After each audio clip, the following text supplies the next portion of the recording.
தேர்தலுடைய இறுதிக்கட்ட பரப்புரை களம் எப்படி இருக்கு? ரொம்ப பரபரப்பாக இருக்குது. மக்களை சந்தித்து ஒரு சைடில் பிரச்சாரம் நடக்குது, ஒரு சைடில் கூத்துகள் நடக்குது. மக்கள் எல்லாத்தையும் கவனிச்சிட்டு இருக்காங்க. அவங்க முடிவெடுக்க வேண்டிய தருணம் வந்து விட்டது. விஜய் ஃபேக்டர் பற்றி எல்லாருமே பேசுகிறாங்க சார். நீங்கள் எப்படி விஜய் எப்படி அட்ஜஸ்ட் பண்ணுறீங்க? விஜய்க்கு வந்து மக்கள் மலர் தூவுறது மாதிரி தூவுறாங்க. மக்களாக மலர் தூவுறாங்கன்னு அர்த்தம். அது சினிமாவில் வந்து பேப்பர் பஸ்டர்னு ஒன்று இருக்குது. சினிமாக்காரங்கனால பேப்பர் பஸ்டர் வாங்கி வச்சுக்கிட்டு ஒரு பஸ்டர் அடித்தா 6000 ரூபா ஒரு நாளைக்கு. இதுக்குன்னு தனி கம்பெனிக்கு கான்ட்ராக்ட் கொடுத்துருக்காங்க. ஒரு சைடில் ஃபுல்லாக வந்து அவர்கள் ரசிகர் கூட்டம், தானா சேர்ற ரசிகர் கூட்டம். இன்னொரு சைடில் இவங்க உருவாக்குற பைக்கு கூட்டம். சென்னையில் என்ன கூட்டம், அப்படி கூட்டமா ஒரு 1000 பேர் கூடையா போகிறான் இல்ல தெரிஞ்சு போச்சா இன்னைக்கு என்னன்னு. எவன் ஒருத்தன் வந்து தேர்தலுக்காக அரசியலுக்காக காலில் விழுகிறானோ, வண்டி போட்டு நடந்தானோ, சாஷ்டாங்க நமஸ்காரம் பண்றானோ, மேடையில் அழுகுறானோ, அவனை நம்பாத அப்படின்றத நம்ம கற்றுக்கொண்ட அரசியல் பாடம். ஓட்டுரிமை 18 வயசுன்னு வச்சிருக்கான். நீ வந்து அரசியல்ல சிந்திக்கணும். பேரன் சொன்னா பேத்தி சொன்னான்னு சொல்லி நீங்க வந்து சயனைடு வாங்கி, பேரன் கேட்குது பேத்தி கேட்குது, வாங்கி கொடுத்துருவீங்களா? என் குழந்தை சொல்லிச்சு நான் ஓட்டு போட போறேன், ஓட்டு போட்டேன்னா அந்த குழந்தைக்கு நீ சமாதி கட்டுறேன்னு அர்த்தம், வேற ஒன்றும் கிடையாது. என்னைக்கு வந்து ஒரு சினிமா நடிகர் 234 தொகுதியிலையும் வேட்பாளர்களை போட்டுட்டு இந்த 234 தொகுதியில ஒரு முறை கூட விசிட் பண்ணாம திரும்பி நீ வந்து பெரம்பூருக்கு போற, திருச்சிக்கு போற, பெரம்பூருக்கு போற, உன் தொகுதி மட்டும் தான் நீ கான்சன்ட்ரேட் பண்ற ஒழிய வேற யாருக்கு கான்சன்ட்ரேட் பண்ற? எவன் பணம் கூட வச்சிருக்கானோ அவன்கிட்ட போற. உன்னுடைய கட்சிக்காரனுக்கு, உன்னை நம்பி வந்து நின்று கோடிக்கணக்கில் பணத்தை செலவழிக்கிறவனுக்கு துரோகம் பண்ணிட்டு நிற்கக்கூடிய தலைவனை எப்படி மக்கள் தேர்ந்தெடுப்பான்? அவர் வந்து பிஜேபியால் இறக்கி விடப்பட்ட நபர். இத்தனை தேர்தல் பிரச்சாரத்துக்கு மத்தியிலையும் மோடி கொண்டு வந்த டீலிமிட்டேஷனை எதிர்த்து போராடி தீய வச்சு, கருப்பு சட்டை அணிந்து, கருப்பு கொடி ஏற்றி தீ வைத்து, ஒட்டுமொத்த இந்தியாவையும் பற்றி எறிய வைத்து மோடியை தோக்கடிச்சு காமிச்சாரா இல்லையா? அதுதான் Stalin. Stalin is more dangerous than Karunanidhi என்று சொன்னார். தமிழ்நாட்டுக்கு எதிராக இருக்கவர்களுக்கு Stalin is dangerous than Karunanidhi தான்.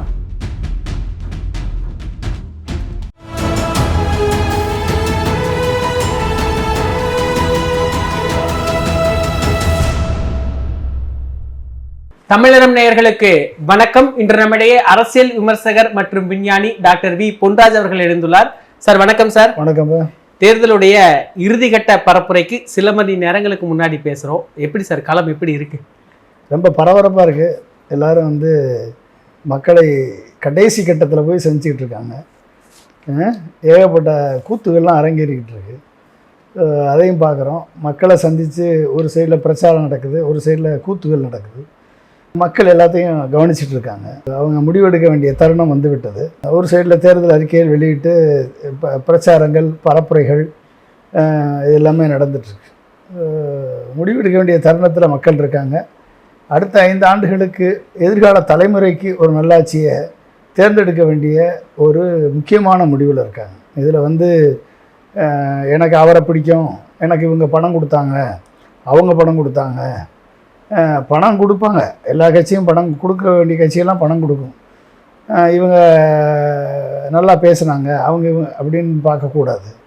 யார் வந்து உண்மையாக மக்களுக்காக உழைக்கக்கூடியவர்கள், யார் வந்து மக்களை நேசிப்பவர்கள், யார்கிட்ட வந்து குறைந்த தீமை இருக்கிறது, யார் அதிக தீமையோடு இருக்கான் அப்படிலாம் பார்க்க வேண்டிய சூழல் இருக்குது. யாரால் வந்து இந்த நாட்டுக்கு நன்மை பிறக்கும் என்பதையெல்லாம் முடிவெடுக்க வேண்டிய தருணத்தில் மக்கள் இருக்காங்க. கண்டிப்பாக அந்த முடிவுக்கு வந்திருப்பார்கள் என்றதை நான் நினைக்கிறேன். அவர்கள் நாளை கழித்து காலையில் வாக்களிக்கும் பொழுது அது ஒரு மிகப்பெரிய ஒரு தீர்ப்பை அவர்கள் எழுதுவார்கள், சரியான தீர்ப்பை எழுதுவார்கள் என்று தான் நினைக்கிறேன். இதில் விஜய் ஃபேக்டர் பற்றி எல்லாருமே பேசுகிறாங்க சார். நீங்கள் எப்படி விஜய் எப்படி அட்ஜஸ்ட் பண்ணுறீங்க? விஜய் வந்துங்க இந்த எல்லாருமே எதை வச்சு பேசுகிறாங்க? கூட்டத்தை வச்சு பேசுகிறாங்க. எங்கே தான் கூட்டம் வருது. விஜய்க்கு வந்து மக்கள் மலர் தூவுறது மாதிரி தூவுறாங்க போராட்டத்துல எல்லாம்.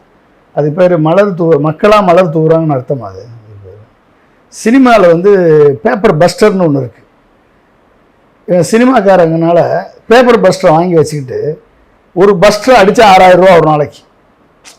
ஒரு பட்டத்துக்கு பேப்பரை உள்ளே போட்டு அதை அடித்தோம்னா அப்படியே தூவும். என்ன 6000 ரூபா? எத்தனை அவர் போகிற வழி ஃபுல்லாக தூவுறான். இதுக்குன்னு தனி கம்பெனிக்கு கான்ட்ராக்ட் கொடுத்துருக்கான். முன்னா 2வது இந்த ஒரு சைடில் ஃபுல்லாக வந்து அவர்கள் ரசிகர் கூட்டம், தானா சேர்ற ரசிகர் கூட்டம். இன்னொரு சைடில் இவங்க உருவாக்குற பைக்கு கூட்டம். பைக்குக்கு காசை கொடுத்து பின்னாலேயே வரணும் அப்படின்னு ஒரு செயற்கை கிரௌடை உருவாக்குறாங்க. இப்போ சென்னையில் அவர் போகும்போது இப்போ தெரியுதா கூட்டம் இல்லைல்ல? சென்னையில் போகும்போது என்ன தெரியுது? மக்கள் தெளிவாக காமிக்கிறாங்களா இல்லையா? எங்கெங்கே கூடியிருக்காங்களோ அங்கே இருக்காங்களோ இல்லையா? சென்னையில் என்ன கூட்டம்? அப்படி கூட்டமாக ஒரு 1000 பேர் கூடையாக போகிறான் இல்லைல்ல? தெரிஞ்சு போச்சா இன்னைக்கு என்னென்னு? அப்போ இவர்கள் உருவாக்கப்பட்ட பிம்பம், விஜய் வந்து ஒரு உருவாக்கப்பட்ட பிம்பம்.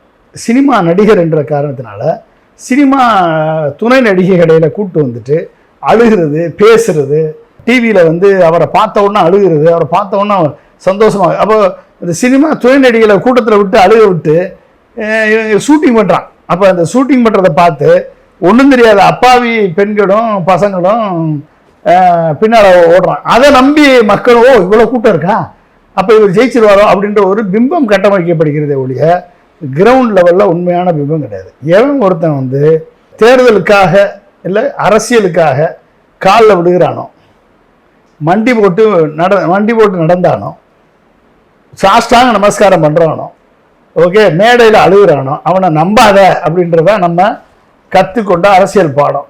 சாஷ்டாங்கமாக விழுகிறவன், குனிஞ்சு கூழ கும்பிடு போடுறவன், இந்த இதயத்தை பிடுங்கி எறிதவன், இந்த மாதிரி எல்லாம் வந்து பண்ணுறதெல்லாம் வந்து ஒரு செயற்கைத்தனமே ஒழிய இது வந்து இயற்கைத்தனம் அல்ல. அப்போ இந்த மாதிரி செயற்கைத்தனத்தை வைத்து மக்களை ஏமாற்றி வாக்கு வாங்கி விடலாம் என்பதுதான் விஜயினுடைய திட்டம். விஜய்க்கு வந்து உடனே எல்லாரும் மாற்றி போட்டாண்ணே, ஒரு வாய்ப்பு கொடுத்தாண்ணே, அப்படியெல்லாம் வந்து நீங்கள் பேசுகிறீங்க. சரி, வேற ஒன்றும் இல்லை. உங்கள் வீட்டில் வந்து என் பேரன் சொல்லிட்டான், பேத்தி சொல்லிட்டாங்க, நாங்கள் வந்து ஓட்டு போட சொல்லிட்டாங்கன்னு சில பேர் பேசுகிறாங்க, பேட்டி கொடுக்குறாங்க. சரி, பேரன் சொல்லி பேத்தி சொல்லிட்டா அவங்களுக்கே ஓட்டுரிமை கொடுத்துடலாமே. எதுக்கு 18 வயசு வச்சுருக்கான்? ஓட்டுரிமை எதுக்கு 18 வயசுன்னு வச்சுருக்கான்? நீ வந்து அரசியலில் சிந்திக்கணும். இந்த வாக்கு சரியான வாக்காக போய் சேருதா, யாருக்கு கரெக்டான ஆளை தேர்ந்தெடுக்கிறவன் அடுத்த 5 ஆண்டுகளுக்கு நம்மை தேர்ந்தெடுத்து ஆளக்கூடிய ஆட்சி நமக்கு எதிர்காலத்தை காட்டக்கூடிய ஆட்சியாக இருக்குமா, சொல்லக்கூடிய வாக்குறுதி உண்மையான வாக்குறுதியா, நிறைவேற்றக்கூடிய வாக்குறுதியா, பொய்யான வாக்குறுதியா என்பதெல்லாம் சிந்தித்து செயல்படுறது தானே. 18 வயசுக்கு மேலே தான் வாக்கு உரிமை கொடுத்துருக்காங்க. பேரன் சொன்னான் பேத்தி சொன்னான்னு சொல்லி நீங்கள் வந்து சைனைடு வாங்கி பேரன் கேட்குது பேத்தி கேட்குது வாங்கி கொடுத்துருவீங்களா? பேரனும் பேத்தியும் ஜங்க் ஃபுட்டு கேட்குது, பெப்சி கொக்கோ கோலா இந்த மாதிரி ஜங்க் ஃபுட்டை கேட்குறாங்கன்னு வச்சுக்கோங்க, வாங்கி கொடுத்துருவீங்களா? கொடுத்துன்னு இருந்தீங்க. பேரன் கேட்குது பேத்தி கேட்கு கொடுத்தாங்க. கடைசியில் ஒரு இளைய தலைமுறைக்கே வந்து ஃபெர்டிலிட்டி இல்லாமல் IVF சென்டரை ஓப்பன் பண்ணிகிட்டு இருக்கான். ஏன் காரணம் என்ன? இந்த உங்கள் இளைய தலைமுறை எதை விரும்பிச்சு? ஜங்க் ஃபுட்டை விரும்பிச்சு. ஜங்க் ஃபுட்டை விரும்பின இளைய தலைமுறைக்கு அத்தனை பேரண்ட்ஸும் கேட்டதை வாங்கி கொடுத்தீங்க. பெப்சி, கொக்கோ கோலா, பீஸா, பர்கரு, KFC இந்த மாதிரி எல்லாத்தையும் வாங்கி கொடுத்தீங்க. வாங்கி கொடுத்து என்னாச்சு? கடைசியில் எல்லா கல்யாணம் பண்ணிட்டு குழந்தை இல்லைன்னு IVF சென்டர் ஓப்பன் பண்ணு தேர்தல் அறிக்கையில் கொடுக்குற அளவுக்கு நிலைமை ஆயிடுச்சா? அப்போ என்ன அர்த்தம்? நீ என்னைக்கு வந்து ஒரு சரியான முடிவை எடுக்க தெரியலையோ, பேரன் சொன்ன மகன் கேட்டான், மக சொன்னான், அவங்களுக்கு அந்த அளவுக்கு மெச்சூரிட்டியோ ஒரு அரசியலில் பக்குவமோ இருந்துச்சு அப்படின்னா அவர்கள் இந்த நடிகர்கள் பின்னால் போய் விட்டில் பூச்சிகளாக வீழ்ந்து போவார்களா? அப்போ இவர்களை காக்க வேண்டிய பொறுப்பு உனக்கு இல்லாமல் என் மக சொன்னான், பேரன் சொன்னான், பேத்தி சொன்னான், என் குழந்தை சொல்லிச்சு, நான் ஓட்டு போட போகிறேன்னு ஓட்டு போட்டேன்னா அந்த குழந்தைக்கு நீ சமாதி கட்டுறேன்னு அர்த்தம், வேற ஒன்றும் கிடையாது. இப்போ நீங்கள் குறிப்பிட்ட மாதிரி இவர் பெரிதாக பிரச்சாரத்துக்கும் போகலை, கேண்டிடேட் என்ன பண்ணுறாங்கன்னு தெரியல, கிட்டத்தட்ட ஒரு புது விதமான ஒரு அரசியல் முறை தான் அணுகுமுறை தான் பண்ணுறாரு. இப்போது பெருசாக பேசக்கூட கிடையாது. இது இவர் ஜெயிக்கிறாரு ஜெயிக்கலைங்கிறத தாண்டி தமிழ்நாட்டு அரசியலுக்கு இது எடுபடுமா? எல்லாரும் என்ன கருத்து சொல்கிறாங்கன்னா, தமிழ்நாட்டு அரசியல் ஒரு 100 வருஷம் பின்னோக்கி போயிடுச்சு அப்படிங்கிற மாதிரி சொல்கிறாங்க. அது உண்மையா? ஆமாம், பேசி பேசி வளர்ந்த இயக்கம் வந்து தமிழ்நாடு அரசியல், திராவிட இயக்கம் பேசி பேசி வளர்ந்த இயக்கம். பேசி கருத்துக்களை பேசி ஓகே அந்த கருத்துக்களை வந்து மாலை நேர பல்கலைக்கழகமாக மாற்றி அதை வந்து அரசியல் கூட்டங்கள் வந்து கருத்து தெளிவு வரக்கூடிய கூட்டங்களாக இருந்ததை போய் இன்றைக்கி சினிமா நடிகரை பார்த்து கையை காமிச்சிட்டு போகிறது, ரோட் ஷோ பண்ணுறது. சரி, என்னைக்கு வந்து ஒரு சினிமா நடிகர் 234 தொகுதியிலையும் வேட்பாளர்களை போட்டுட்டு இந்த 234 தொகுதியில் ஒரு முறை கூட விசிட் பண்ணாமல் திரும்பி திரும்பி நீ வந்து பெரம்பூருக்கு போகிற, திருச்சிக்கு போகிற, பெரம்பூருக்கு போகிற. உன் தொகுதி மட்டும்தான் நீ கான்சன்ட்ரேட் பண்ணுற ஒழிய வேறு யாருக்கு கான்சன்ட்ரேட் பண்ணுற? எவன் பணம் கூட வச்சுருக்கானோ அவன்கிட்ட போகிற. மரிய வில்சனுக்கு பணம் வச்சுருக்கான், அவன்கிட்ட போகிற. ஆதவர்ஜனா பணம் வச்சுருக்கேன், அவன்கிட்ட போகிற. அப்போ பணம் வச்சுருக்கவன்கிட்ட போகிற அப்படின்னா நீ எப்படிப்பட்ட ஆள்? உன்னை நம்பி 234 பேர் கேண்டிடேட் கடத்தில் நிற்கிறான், அவன்கிட்ட போனியா நீ? அவங்க பாவம் தன்னால் 3Dயையும் ஃபோட்டோவையும் கட் அவுட்டையும் வச்சுக்கிட்டு ஓட்டு கேட்டுட்டு தரேன், 3 பேர் 2 பேராக தெருவில் தெரிஞ்சிட்டு இருக்கேன் மற்ற நாளெல்லாம். அப்போ நீ வந்து எங்கே பண்ற? நீ வந்து உன்னுடைய கட்சிக்காரனுக்கு உன்னை நம்பி வந்து நின்று கோடிக்கணக்கில் பணத்தை செலவழிக்கிறவனுக்கு துரோகம் பண்ணிட்டு நிற்கக்கூடிய தலைவனை எப்படி மக்கள் தேர்ந்தெடுப்பான்? தமிழ்நாட்டு மக்கள் அந்தளவுக்கு இழித்த வயர்களா இல்லையே. அப்போ தமிழ்நாட்டு மக்கள் வந்து தெளிவாக முடிவெடுக்கக்கூடியவர்கள். இந்த விஜய் என்ற ஒரு நடிகர், ஆதாய சூதாடி விஜய் என்ற நடிகரை கண்டிப்பாக தமிழக மக்கள் புறக்கணிப்பார்கள். அவர் எதை நம்புகிறார் அப்படின்னா, அவர் வந்து பிஜேபியால் இறக்கி விடப்பட்ட நபர். அந்த பிஜேபி வந்து அதிமுகவை ஒழிப்பதற்கு விஜயை கொண்டாந்துருக்காங்க. அப்போ அதிமுக வாக்குகளை கரைத்து, ஏன்னா எடப்பாடி எந்த கண்ட்ரோலுக்கு வரல, அவங்க கண்ட்ரோலுக்கு சொல்கிறாரு நான் உங்களுக்கு பெட்டர் அடிமையாக இருப்பேன்னு சொல்லி எல்லாமே பேசி முடித்து 27 சீட்டை கொடுத்து முடிச்சுக்கிட்டாரு. ஆனால் அவரை வளர்த்து விடுறதுல எந்த பிரயோஜனமும் இல்லை. அதனால் விஜயை வளர்த்து விடுவோம் சொல்லி வலதுசாரி குரூப்பும் பிஜேபி குரூப்பும் விஜய்க்கு ஆதரவாக இன்றைக்கி ஊடகங்களில் பேசுகிறாங்க. இன்றைக்கி ஒரு அதுக்கு ஆதரவாக எழுதுகிறாங்க. அதனால் வந்து இந்த பிம்பம் கட்டமைக்கப்படுகிறது. அப்போ இந்த பிம்பத்தை வச்சுக்கிட்டு எந்த ரூபத்தில் வந்தாலும் நீ டைரெக்டாக சங்கிக்கு ஓட்டு போட்டுடலாம், சங்கினுடைய அடிமைக்கு ஓட்டு போடலாமா? சங்கினுடைய அடிமை தான் ஏடிஎம்கேயும் டிவிகேயும். எப்படி ஓட்டு போடுறது? ஒரு சித்தாந்தம் கிடையாது, ஒரு கொள்கை பரப்புரை கிடையாது. உனக்கு சொன்னதே தவிர வேறு எதுவுமே ரிப்பீட்டட் தேஞ்சு போன ரெக்கார்டு. உனக்கு பேசுறதுக்கு ஒன்றும் கண்டென்ட் இல்லை, சப்ஜெக்ட் இல்லை.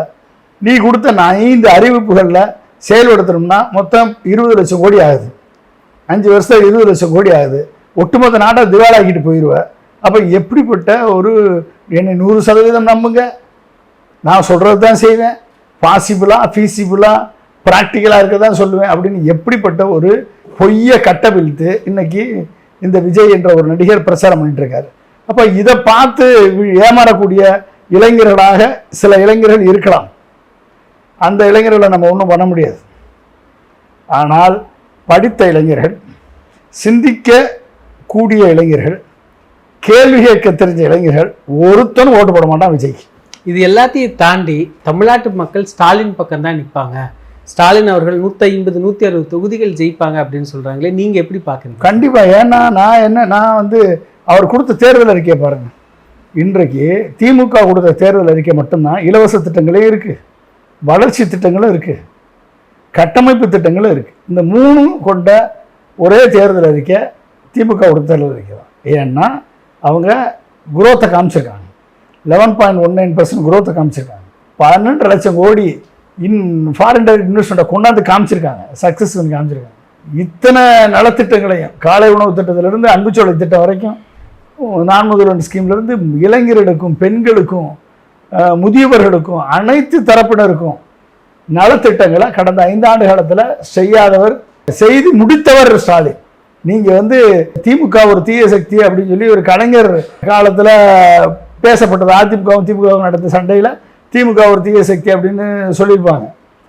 ஆனால் இன்னைக்கு கலைஞரை விட அனைவரையும் அரவணைத்து செல்லக்கூடியதில் பக்குவத்தோடு இருக்கக்கூடிய ஒரே தலைவராக இன்னைக்கு ஸ்டாலின் உயர்ந்திருக்கிறார்.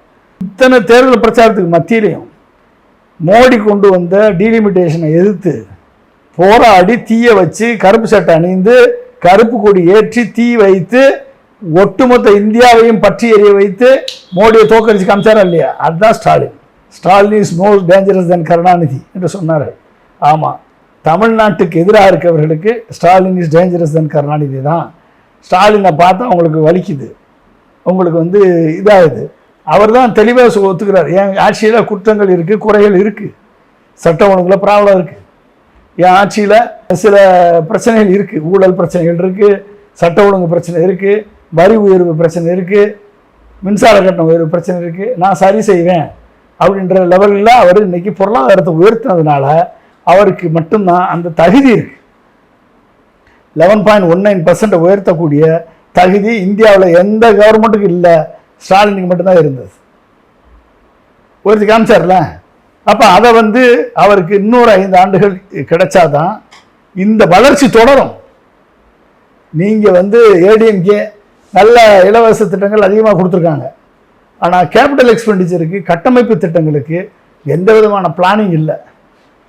எலெக்ஷன் அவங்க கொடுத்த நலத்திட்டங்களை செயல்படுத்தணும்னா 30 மினிஸ்ட்ரி, எல்லா மினிஸ்ட்ரியினுடைய பணமும் ஸ்கியூஸ் பண்ணி அதுக்கு செலவழிக்க முடியாமல் போயிடும். கல்விக்கு செலவழிக்க முடியாது, மருத்துவம் செலவழிக்க முடியாது, அக்ரிகல்ச்சர் செலவழிக்க முடியாது, எதுக்கு செலவழிக்க முடியாது, இன்ஃப்ராஸ்ட்ரக்சர் டெவலப்மெண்ட் பண்ண முடியாது. அப்போ வளர்ச்சி குரோத்து தடைப்படும், குரோத்து குறையும். ஏடிஎம்கே கொடுத்தது. ஆனால் நலத்திட்டங்கள் அதிகமாக இருக்குது. ஃபிஸ்கல் டிசிப்ளினை மெயின்டைன் பண்ணுறாங்க ஏடிஎம்கே. செகண்ட் வர்றது ஏடிஎம்கே தான். 3வது வருவது என்டிகே. கான்செப்ட் பெஸ்ட்டாக இருக்குது. ஆனால் நிதி 8 லட்சம் கோடி தேவைப்படும். பாதி கான்ட்ரடிக்ஷனாக இருக்குது. டிவிக்கே டோட்டல் வேஸ்ட். கொடுத்த அத்தனையுமே நலத்திட்டம் மட்டும்தான். ஒரு பொருளாதார நாலேஜ் இல்லை, ஒரு புண்ணாக்கு இல்லை. என்ன டோட்டலாக வந்து மாநிலத்தை திவாலாக்கிட்டு போகிறதுக்கு அறிக்கை கொடுத்துருக்காரு. அப்போ அப்படிப்பட்ட மாநிலத்தை திவாலாக்கிட்டு போகிறதுக்கு ஒரு நடிகர் அறிக்கை கொடுத்துருக்காரு அப்படின்னா அதை தமிழக மக்கள் ஏற்றுக்கொள்வார்கள், அவருக்கு ஓட்டு போடுவார்கள் என்று நம்பினா உங்கள் எதிர்காலத்தினுடைய தலையெழுத்தை, உங்கள் குழந்தைகள், உங்கள் பேரப்பிள்ளையினுடைய தலையெழுத்தை ஒரு நடிகன்கிட்ட கொடுத்து உக்ரைன் அதிபர், ஏற்கனவே நான் சொல்லியிருக்கேன், உக்ரைன் அதிபர் வந்து சினிமா டிவி நடிகர், நல்லா பேசுவார்னு சொல்லி கொடுத்தான். இன்றைக்கி ஒட்டுமொத்த நாடும் இன்றைக்கி ரஷ்யாட்ட மாட்டிக்கிட்டு குண்டு தொலைச்சி இன்றைக்கி வந்து செத்து மடிஞ்சிட்டு இருக்கான். ட்ரம்ப்கிட்ட மாட்டிக்கிட்டு நாடு ஒன்றும் இல்லாமல் சின்ன விடமாகிட்டு இருக்கு. மோடிட்டம் எப்படி இந்தியா மாட்டிகிட்டு இருக்கோ அதே மாதிரி இந்த மாதிரி இவங்ககிட்டலாம் செலக்ட் பண்ணிவிட்டு 5 வருஷம் இல்லை, நீங்கள் காலகாலத்துக்கு ஜென்மத்துக்கு அலைய வேண்டிய சூழல் இருக்கும். கண்டிப்பாக அது நடக்காது, கண்டிப்பாக நடக்காது. சில தொகுதிகளில், சில சென்னை போன்ற இடங்களில் இந்த ஆதாய சூதாடி நடிகரை பார்த்து மயங்கக்கூடிய விட்டில் பூச்சிகள் அதிகமாக இருக்கக்கூடிய இடங்களில் விஜய்க்கு ஒரு அட்ராக்ஷன் இருக்கே ஒழிய, சில இடங்களில் ஏடிஎம்கே வீக்காக இருக்கிறதுனால சில இடங்களில் அவர்களுக்கு அட்ராக்ஷன் இருக்குது. ஆனால் ஜெயிப்பதற்கு வாய்ப்பு இல்லை. கண்டிப்பாக அப்படிப்பட்ட ஜெயிப்பதற்கு வாய்ப்பு இல்லை. ஜெயித்தால் அமித்ஷாவோட உதவியோடு ஜெயித்தா மட்டும்தான் முடியும். இவிஎம் ஹேச்சிங்கோட ஜெயித்தா மட்டும்தான் முடியும். ஓகே, ஸோ அதுக்கான வாய்ப்பு பீகாரில் நடந்தது போல், ஹரியானாவில் நடந்தது போல், ஒரிசாவில் நடந்தது போல், டெல்லியில் நடந்தது போல், மகாராஷ்டிராவில் நடந்தது போல் தமிழ்நாட்டிலையும் நடக்கிறதுக்கு அமித்ஷாவுடைய கருணை கிடச்சிச்சு அப்படின்னா 2-3 தொகுதியை ஜெயிப்பாங்களுடைய. மற்றபடி உண்மையாக பார்க்கும் பொழுது ஏடிஎம்கே தான் ஃபீல்டில். நெக்ஸ்ட்டு டிஎம்கே இருக்குது, ஏடிஎம்கே தான். ஏடிஎம்கேக்கும் டிஎம்கேக்கும் இடையில தான் போட்டி. ஆனால் ஏடிஎம்கேனுடைய தலைமை வீக்னஸாக இருக்கிறதுனால, பிஜேபிகிட்ட அடிமையாக இருக்கிறதுனால சில இடங்களில், சில பாக்கெட்ஸில் ஏடிஎம்கே டிவிகேயோட ரொம்ப டஃப் ஃபைட்டாக இருக்குது. மற்றபடி ஜெயிப்பதற்கான வாய்ப்புகள் இருக்க மாதிரி எனக்கு தெரியல. அதுக்கான வாய்ப்பு இல்லை. இவர் 2 இடத்துலையும் ஜெயிக்கிறதுக்கு வாய்ப்பே கிடையாது. இதில் இபிஎஸ் அவர்களோட பிரச்சாரம் இப்படி எடுபட்டிருக்கா சார்? இபிஎஸ் அவர் சின்சியராக தான் பிரச்சாரம் பண்ணுறாரு, எல்லா இடத்துலையும் போய் பிரச்சாரம் பண்ணுறாரு. பட் என்ன எடுபடுறதுன்னா அவருடைய லீடர்ஷிப் குவாலிட்டி இல்லை. அவர் செய்த துரோகங்கள், அவர் எல்லாரும் ஏமாற்றியது, மக்கள் வந்து அவரை நம்பக்கூடிய தலைவராக மக்கள் பார்க்கவில்லை. அதனால தான் உங்களுக்கு ட்ராக்ஷன் வந்து டிவிகேக்கு போகிறது மெஜாரிட்டி ஏடிஎம்கே ஓட்டை தான் போகும். மெஜாரிட்டி ஏடிஎம்கே ஓட்டு தான் அங்கே போகும். திமுக Otto, Visika Otto, communist Otto, மதிமுக ஓட்டோ போகாது. அதில் ஒரு குறிப்பிட்ட சதவீதம் ஆன்டி இன்கம்பன்சி போகும், ஒரு குறிப்பிட்ட சதவீதம் போக வேண்டிய ஒரு மினிமம் பெர்சன்டேஜ் ஒரு 2-3% போகும். ஆனால் அதிகமான ஓட்டு டிவிகே பெறுகிறது என்று சொன்னால் அது ஏடிஎம்கே ஓட்டை தான் டென்ட் பண்ணும். அங்கே தான் பிரச்சனை. அது லீடர்ஷிப் கிரைசிஸ். அப்போ அதிமுக தலைமை மாறினா மட்டும்தான் அதிமுக பிழைக்கும். ஏன்னா இதில் இன்னொன்று சொன்னாங்க, இப்போ பிஜேபி தான் பெருசாக நம்பியிருந்தாங்க, மோடி வருவார், அமித்ஷா வருவார், பெரிய அளவில் ஒரு பிரச்சாரம், ஒரு மாற்று அரசியலே நகரும், அவங்க தமிழ்நாட்டையே கைப்பற்றிடுவாங்க. ஏன்னா நம்ம கூட பேசியிருந்தோம், பீகார் தேர்தல் முடிஞ்சோன்னா அமித்ஷா என்ன பண்ண போகிறாருன்னு தெரியல. அப்படியெல்லாம் எதுவுமே நடக்கலை. மற்ற மாநில முதல்வர் வந்தாங்க, தேர்தல் அறிக்கை வெளியிட்டாங்க, அவங்களாம் யாருன்னு கூட இங்கே இருக்கிற மக்களுக்கு தெரியாது. அப்போ இப்படியான ஒரு பிரச்சார அணுகுமுறை இது எப்படி அவங்களுக்கு என்ன மாதிரியான ப்ராப்ளம் என்னென்னா, அவங்க வந்து மொத்தமாக மோடி அமித்ஷாவும் எடப்பாடியை கை கழுவிட்டாங்க. எடப்பாடி வந்து ஜெயிச்சு வந்தால் பார்த்துக்குவோம், ஜெயிக்கிறதுக்கு வாய்ப்பு இல்லை, எப்படி டிஎம்கே தான் ஜெயிக்க போகுது, ஜெயிக்கிறதுக்கு வாய்ப்பு இல்லை, எதுக்கு நம்ம போய் டயத்தை வேஸ்ட் பண்ணணும், அதுக்கு விஜயை தூக்கி விடுவோம், விஜயை தூக்கி விட்டு ஏடிஎம்கே டம்மி ஆக்கிட்டோம்னா, விஜய் 2ஆம் இடத்துக்கு கொண்டாண்டோம்னா, விஜய் வந்து ஈஸியாக சிபிஐ கேஸ் இருக்குது, எல்லாம் இருக்குது, நம்ம சொன்னால் நம்மகிட்ட தான் வந்து ஆகணும், ஏன்னா நம்ம தான் ஒய்ஃபில் செக்யூரிட்டி கொடுத்துருக்கோம், நம்ம தான் எல்லா சலுகையும் கொடுத்துருக்கோம், அதனால் வந்து நம்மகிட்ட வந்தாகணும், எடப்பாடியை விட விஜய் ஈஸியாக ஹேண்டில் பண்ணலாம், ஒன்றும் பிரச்சனை இல்லை அப்படின்னு சொல்லி அவங்க அந்த முடிவுக்கு போயிட்டாங்க. எடப்பாடி ஜெயிக்க போகிறதில்ல, டிஎம்கே ஜெயிக்க போகுது.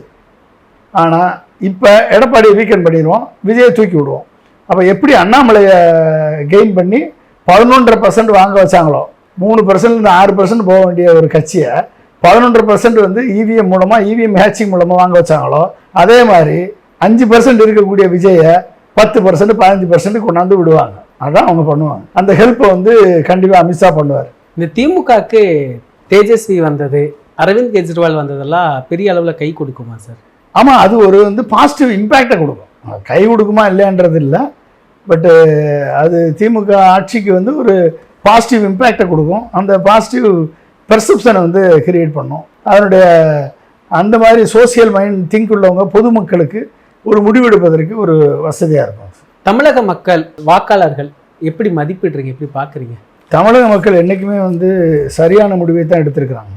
தமிழக மக்கள் வந்து அவசரப்பட்டு தொங்கு சட்டமன்றம் அமைவதற்கு வாய்ப்பை கொடுக்க மாட்டார்கள். தமிழக மக்கள் என்றைக்கும் வளர்ச்சிக்கு ஆதரவாக நின்றிருக்கிறார்கள். என்றைக்கும் வந்து ஒரு திமுக அதிமுக கம்பேர் பண்ணும் பொழுது அதிமுக அதிக ஆண்டுகள் திமுகவோட ஆட்சியில் இருந்திருக்கிறது. அதுக்கு எம்ஜிஆரும் ஜெயலலிதாவும் காரணம். ஆனால் கலைஞரை விட இன்னைக்கு திரு மு.க. ஸ்டாலின் அவர்கள் எம்ஜிஆரை போலையும் கலைஞரை போலையுமே இருக்கிறதுனால நலத்திட்டங்களையும் உரிமை குரல் எழுப்புவதிலும் இவர் எம்ஜிஆராகவும் கலைஞராகவும் செயல்படுவதனால இவர் வந்து அனைத்து மக்களால் ஏற்றுக்கொள்ளப்பட்ட ஒரு தலைவராக இன்னைக்கு பரிணமித்திருக்கிறார். அது மட்டும் இல்லை, ஒரு நேஷனல் லீடராக உயர்ந்திருக்கிறார். அப்போ அதை வந்து மக்கள் பார்க்குறாங்க. சில இடங்களில் காசுக்கு விலை போகக்கூடிய வாய்ப்பு இருக்குது. ஆனால் அதையும் தாண்டி மக்கள் வந்து இவர் தான் வரணும்னு முடிவு பண்ணிட்டாங்க அப்படின்னா கண்டிப்பாக அறுதி பெரும்பான்மையை திமுகவுக்கு கொடுப்பார்கள். கண்டிப்பாக இன்றைக்கி ஒரு கூட்டணி பலத்திலையும் ஒரு நல்ல தலைவர் என்ற பலத்திலையும் நல்ல தேர்தல் அறிக்கை என்ற நிலையிலையும் ஒரு நல்ல தலைமை பண்புள்ளவர் எல்லாரையும் அரவணைத்து செல்லக்கூடியவர் என்ற நிலையிலையும் திமுக இன்றைக்கி ஃபஸ்ட்டில் நிற்கிது. கண்டிப்பாக அவங்க வந்து 160 சீட்லேருந்து 180 சீட்டு வாங்குவதற்கான வாய்ப்புகள் இருக்குது. இதில் இடையில இப்போ எடப்பாடிக்கு தான் சிக்கல், 2ஆம் இடத்துக்கு தான் சிக்கல். 2ஆம் இடத்தை தக்க வைப்பாரா எடப்பாடி, இல்லை அமித்ஷா விஜய்கிட்ட தோப்பாரா அப்படின்றத பார்க்கணும். அமித்ஷா விஜய் கம்பைன் அதுக்கிட்ட வந்து மாட்டி சிக்கி அதிமுகவை அழிப்பதற்கு இவர் 2 பேரும் கங்கணம் கட்டிகிட்டு இருக்காங்க. அதில் தோப்பாருன்னு பார்க்கணும். இதில் என்னை பொறுத்த வரைக்கும் அதிமுக திமுக 2 கட்சி எங்களுக்கு பிடிக்காது, மாற்றம் தான் வேணும்னு நினைக்கிறவங்க அவங்க முன்னால் இருக்கிற ஒரே சாய்ஸ் சீமான் மட்டும்தான். மாற்றம் வேணும்னு நினைக்கிறியா, சீமானுக்கு போடு. இளைஞர்கள்ட்ட சொல்கிறேன், நீ மாற்றம் வேணும்னு நினைக்கிற என்ன வேணும், அவர்கிட்ட சின்ன கரெக்ஷன் பண்ண வேண்டியது இருக்குது. சின்ன ஸ்ட்ரக்சரல் சேஞ்சஸ் பண்ணால் அவர் நல்ல தேர்தல் அறிக்கை தான் கொடுத்துருக்காரு. ஆனால் செலவு அதிகம், சில விதங்கள் இம்பாசிபிலிட்டியை சொல்லியிருக்காரு, நடக்காது. ஆனாலும் அதை மாற்றுவதற்கு அவர் ஒரு லெவலில் வருவார், ஒரு நாளைக்கு வருவார். நீ மாற்றம்னு வேணும்னு போய் விஜய்கிட்ட போனீங்கன்னா அது மாற்றம் கிடையாது, அது உன்னை பிஜேபிக்கு போடக்கூடிய ஓட்டாகத்தான் போய் மாறும். சீமானும் பிஜேபியுடைய லீனியன்ஸ் இருக்குது. பிராமண கடப்பாறை கொண்டு திராவிடத்தை இடிப்பேன், திராவிட கொடையை தகர்ப்பேன்னு கிளம்பினார். அந்த ஒட்டுமொத்த பிஜேபி ஆர்எஸ்எஸ் கூட்டம் இன்றைக்கி விஜய் பின்னால் நிற்கிது. அதனால் சீமான் இன்றைக்கி திராட்டில் விட்டாங்க. அவங்க மாற்றம்னு நினைக்கிறவங்க சீமானுக்கு போடுங்க. இளைஞர்கள் வேணும், மாற்றம் வேணும்னு நினைக்கிறீங்க, வேஸ்ட் பண்ணாத உங்கள் ஓட்டை விஜய்க்கு போட்டோ ஏடிஎம்கேக்கு போட்டோ வேஸ்ட் பண்ணாத, நோட்டாவுக்கு போட்டு வேஸ்ட் பண்ணாத, அது சீமானுக்கு போடு. உண்மையான ஆட்சி வேணும், எதிர்காலம் நல்லா இருக்கணும்னு நினைக்கிறியா, டிஎம்கே ஓட்டு போடு. இதுதான் இன்றைக்கி இருக்கக்கூடிய முடிவு. உன்னுடைய எதிர்காலம் நல்லா இருக்கணும், உன் குழந்தைகள் எதிர்காலம் நல்லா இருக்கணும். இந்த நாடு ஜாதியால் மதத்தால் பிரிவினை சக்திகளுக்கு இடம் கொடுக்காமல் ஒரு அமைதியான சூழலில் வாழணும் அப்படின்னு நினச்சா, ஒரு எதிர்காலத்தையும் கட்டமைக்கணும்னு நினச்சா, ஒரு கடனில்லா மாநிலத்தை உருவாக்கணும்னு நினச்சா, இன்றைக்கி இருக்கக்கூடிய ஒரே ஹோப் மு.க. ஸ்டாலின் மட்டும்தான். அந்த ஒரே ஹோப் மு.க. ஸ்டாலின் வேணும்னு நினைக்கிறவங்க பெரும்பான்மையாக இருப்பதன் காரணமாக கண்டிப்பாக அவர் மீண்டும் ஆட்சிக்கு வருவார். அவருடைய திட்டங்கள் செயல்பாடுகள் ஒரு மிகப்பெரிய ரெவல்யூஷனை கிரியேட் பண்ணும். கண்டிப்பாக வந்து அது வந்து இந்தியாவுக்கு மட்டும் இல்லை, உலகத்திற்கு ஒரு எடுத்துக்காட்டான மாடலாக இந்த திராவிட மாடல் 2.0 ஆட்சி இருக்கும் என்று நான் நம்புகிறேன். ஏன்னா அந்தளவுக்கு ஸ்டாலின் மேலே எனக்கு நம்பிக்கை இருக்குது. திமுக, ஒட்டுமொத்த திமுக என்ற கட்சியை விட ஸ்டாலின் என்ற தலைவர் மேலே ஒரு மிகப்பெரிய நம்பிக்கை இருக்குது. அவரை ஃபாலோ பண்ணி வரக்கூடிய அவர் டெப்டி சீஃப் மினிஸ்டர் உதயநிதி, அவரும் வந்து ஒரு ஜோவியலான ஆள், ஒரு அவருடைய விளையாட்டுத்துறையை சிறப்பாக கொண்டு வந்திருக்காரு. கண்டிப்பாக அவரும் வந்து அதனுடைய லீகசியை எடுத்துகிட்டு போகிறதுல, கொள்கை வழியில் நிற்பதில் ரொம்ப ஸ்ட்ராங்காக இருக்கிறதுனால கண்டிப்பாக இவர்களது கேம்பெயின் வந்து நல்லபடியாக வரும். அதுதான் வந்து நான் நினைக்கிறது. அதிமுக தேர்தல் அறிக்கையில் ஸ்ட்ராங்காக இருந்தாலும் கேபிட்டல் எக்ஸ்பெண்டிச்சர் உருவாக்குவதில் அவங்க வந்து கோட்டை விட்டுருக்காங்க. அது அவங்களுக்கு உள்ள அனுபவ போதாமை. அதை சரி பண்ண முடியும். ஆனால் மற்றவர்களை நீங்கள் செலக்ட் பண்ணி போனீங்க அப்படின்னா, இன்றைக்கி இருக்கக்கூடிய போட்டி ஏடிஎம்கே டிஎம்கே தான். சரி, எனக்கு ஏடிஎம்கே வேணாம் டிஎம்கே வேணாம்னு நினச்சேன்னா விஜய் பக்கம் போகாத, சீமான் பக்கம் போ. அட்லீஸ்ட் அவர் பேசுவார், உனக்காக குரல் கொடுப்பார், உனக்காக வந்து நிற்பார். பல்வேறு எனக்கு அவருக்கும் சில கருத்துக்கள் ஒற்றுமை இருக்குது, சில கருத்துக்கள் வேற்றுமை இருக்குது. பட் ஆனால் களத்தில் நிற்கக்கூடிய போராளி சீமான். அப்போ சீமானுக்கு ஓட்டு போடு. மாற்று சிந்தனை இருக்கா, சீமானுக்கு ஓட்டு போடு. நாடு நல்லா இருக்கணும்னு நினைக்கிறியா, உன் எதிர்காலம் நல்லா இருக்கணும்னு நினைக்கிறியா, திமுகவுக்கு ஓட்டு போடு. இதுதான் என்னுடைய சித்தாந்தம், என்னுடைய கருத்து, மக்களுக்கு சொல்ல வேண்டிய கருத்து. இதை விட்டுட்டு வேற போட்டு அதுக்கு டைரெக்டாக நீ பிஜேபிக்கே ஓட்டு போட்டுடலாம், மோடிக்கே ஓட்டு போட்டுடலாம். அதிமுகவுக்கும் விஜய்க்கும் போட்டிங்கன்னா அது மோடிக்கு போடுற ஓட்டாக தான் இருக்கும். ஓகே, அது வந்து அங்கே தான் போய் சேரும். அதனால் எந்த பிரயோஜனமும் கிடையாது. நிகழ்கால அரசியல் குறித்து பல தகவல்களை பகிர்ந்து கொண்டதுக்கு நன்றிங்க. மிக்க நன்றி. இதே போன்று நிகழ்கால அரசியலின் சாரம்சங்களை அரசியல் ஆளுமைகளின் நேர்காணல் வழியே தொடர்ந்து காண தமிழ் நிறம் வலையொலியை சப்ஸ்கிரைப் செய்யுங்கள். தங்களின் மேலான கருத்துக்களை கருத்துளை பெட்டியில் பதிவிடுங்கள். நன்றி, வணக்கம்.